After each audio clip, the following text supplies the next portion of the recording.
Pero hoy nos recuerda que no se trata solo de escuchar, sino que también tenemos que estar unidos a la fuente, ¿no? A la fuente que concede la vida. Por eso hace la comparación entre la vid y los sarmientos, entre la planta, aquella que está cimentada en la tierra, que recoge de allí los nutrientes, y las ramas o los sarmientos, que seríamos nosotros, llamados a dos cositas en particular. La primera, a estar unidos a la vid, ¿sí? Para poder estar verde, para poder tener vida, unido a la vid.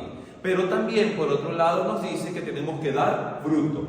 Y necesariamente para dar fruto, tenemos que estar unidos a la vid, unidos a la planta, ¿no?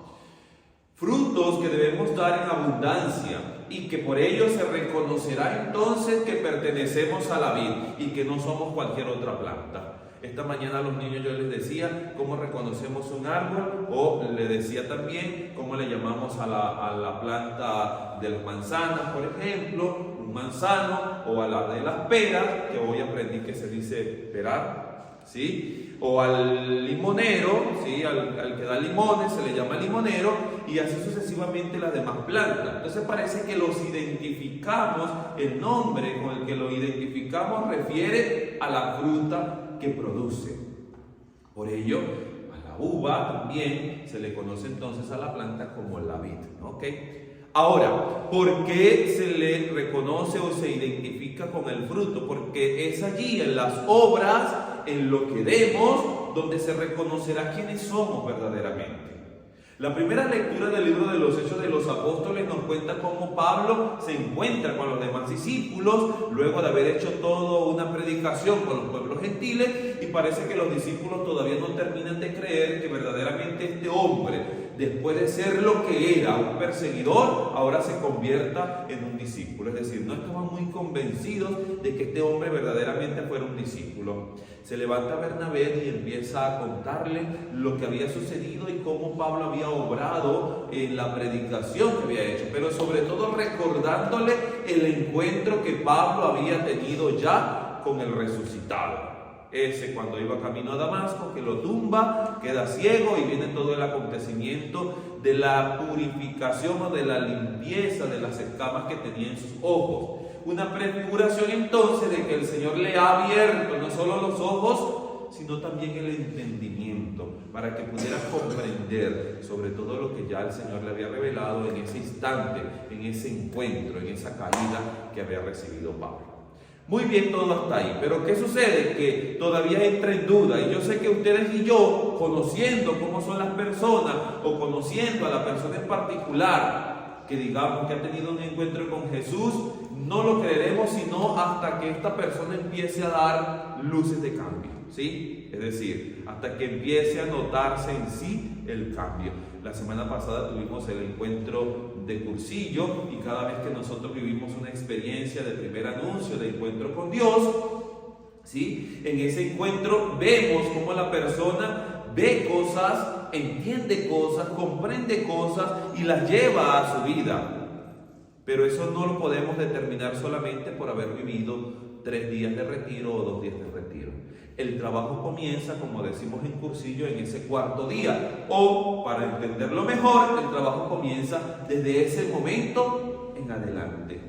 En la Eucaristía del domingo pasado hacía yo mención a eso. También recordaba a unos hermanos que me habían pedido oración por un encuentro de los retiros estos conyugales, ¿no? Y vivir esa experiencia también no implica que ya están cambiados en su totalidad, no, sino que comienza el cambio desde ese momento, pero el cambio será verdadero cuando nosotros empecemos a dar fruto verdadero de eso que hemos descubierto, o mejor dicho, cuando nos hemos unido verdaderamente a la vida, ¿ok?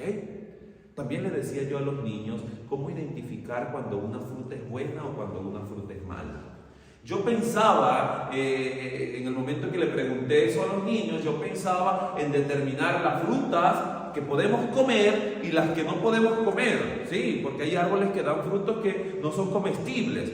Pero los niños me empezaron a dar respuestas y me decían: padre, pero es que a una manzana, cuando le vemos la cáscara que está dañada, que está podrida, ese fruto tampoco no lo podemos comer.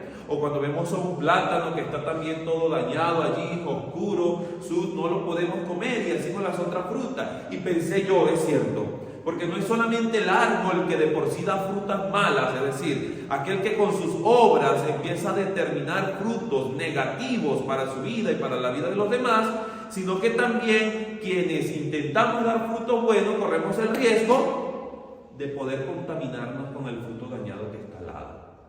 Y hemos escuchado en muchas oportunidades cosas como, por ejemplo, en una cesta, en un huacal, un solo tomate dañado puede dañar todas las demás, o una sola manzana dañada puede dañar todas las demás, pero es muy difícil que todas las manzanas dañadas y una buena pueda hacer que las otras sean buenas. No.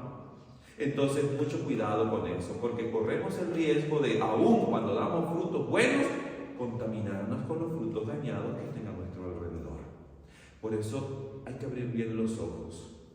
Y esa experiencia que vive Pablo cuando el Señor purifica esas escamas de sus ojos y le permite ver con claridad la grandeza de la misión del Señor, la verdad revelada, se nos invita a nosotros también, porque dice la palabra que hemos escuchado: ustedes ya están limpios por la palabra que les he anunciado, por la palabra que les he transmitido. Ustedes están preparados para dar fruto, y fruto en abundancia, porque permanecen en mí y yo permanezco en vosotros. Ahora preguntémonos si verdaderamente estamos unidos a esa planta, a esa vid.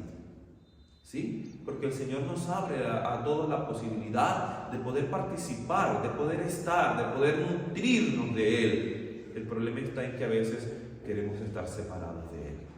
Pidámosle a Dios entonces que nos conceda esa gracia, y ya que nos acercamos pronto a la fiesta del Pentecostés, que recibamos de lo alto esa fuerza también para poder mantenernos unidos a la vid.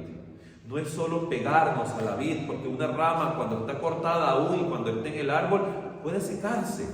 Una rama rota, aún cuando esté pegada por lo mínimo en el árbol, se puede secar. Nosotros tenemos que estar bien unidos a esa rama para poder recibir todos los nutrientes, toda la fuerza que necesitamos para dar fruto, y fruto en abundancia.